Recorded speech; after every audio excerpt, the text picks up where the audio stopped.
A distância entre o Sol e os anjos no mundo espiritual é uma aparência segundo a recepção do divino amor e da divina sabedoria por eles. Todas as ilusões que reinam nos maus e nos simples têm sua origem em aparências confirmadas. Enquanto as aparências permanecem aparências, elas são verdades aparentes, segundo as quais cada um pode pensar e falar.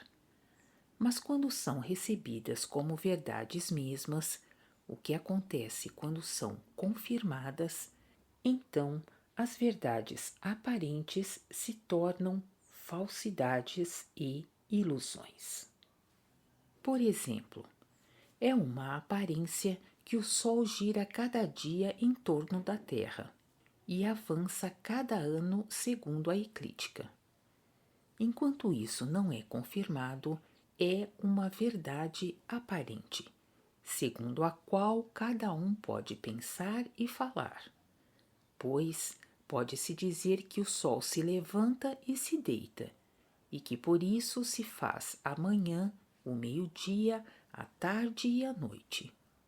E também que o Sol está agora em tal ou tal grau da eclíptica, ou de sua altura, e que por isso se faz a primavera, o verão, o outono e o inverno.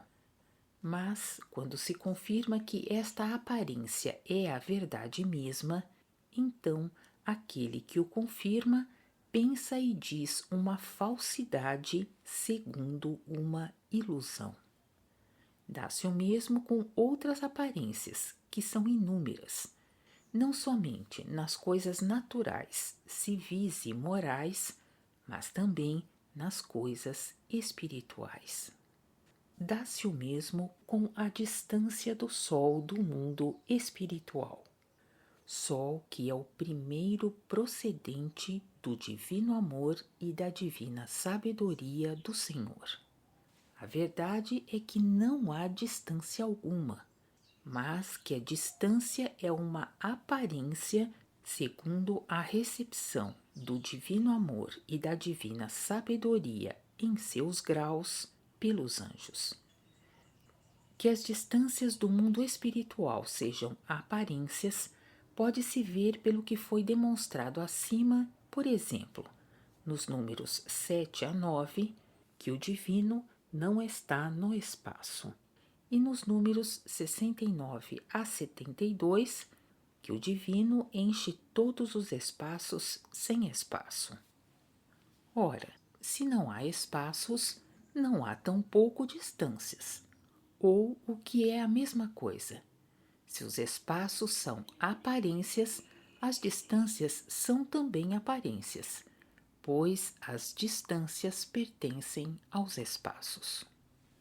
Se o Sol do mundo espiritual aparece a uma distância dos anjos, é porque o divino amor e a divina sabedoria são recebidos por eles em um grau adequado de calor e de luz.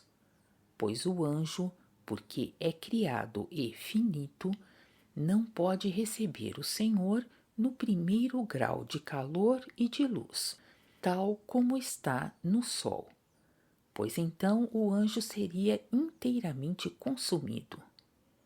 É por isso que o Senhor é recebido por eles em um grau de calor e de luz correspondente a seu amor e a sua sabedoria. É o que pode ser ilustrado por isto.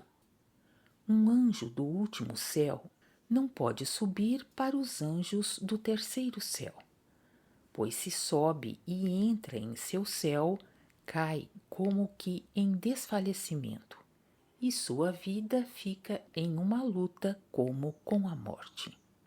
E isso porque o amor e a sabedoria estão nele em um grau menor, e o calor de seu amor e a luz de sua sabedoria estão nesse mesmo grau. Que seria então se um anjo subisse até o sol e entrasse em seu fogo? As diferenças de recepção do Senhor pelos anjos fazem também com que os céus apareçam distintos entre si. O céu supremo, que é chamado terceiro céu, aparece acima do segundo, e este acima do primeiro. Não é que os céus sejam distantes um do outro, mas é que parecem ser distantes, pois o Senhor está presente naqueles que estão no último céu, como o está nos que estão no terceiro. O que faz a aparência da distância está nos sujeitos, que são os anjos, e não no Senhor.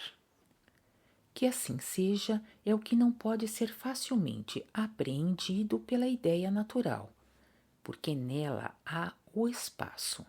Mas isso pode ser apreendido pela ideia espiritual, porque nela não há o espaço. Nesta ideia estão todos os anjos. Não obstante, pode-se apreender pela ideia natural que o amor e a sabedoria, ou o que dá no mesmo, que o Senhor, que é o divino amor e a divina sabedoria, não pode avançar pelos espaços, mas que está em cada um segundo a recepção. Que o Senhor esteja em todos, Ele mesmo o ensina em Mateus, capítulo 28, versículo 20.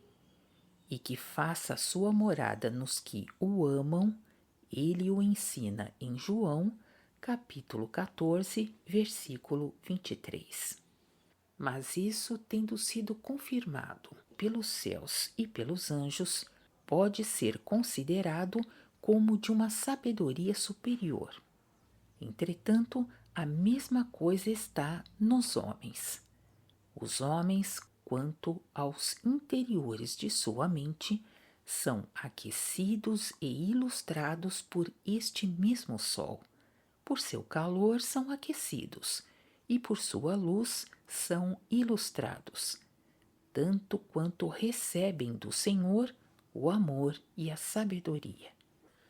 A diferença entre os anjos e os homens é que os anjos estão unicamente sob este sol, enquanto que os homens estão não somente sob este sol, mas também sob o sol do mundo, pois os corpos dos homens, se não estão sob um e outro sol, não podem existir nem subsistir. É diferente com os corpos dos anjos, que são corpos espirituais.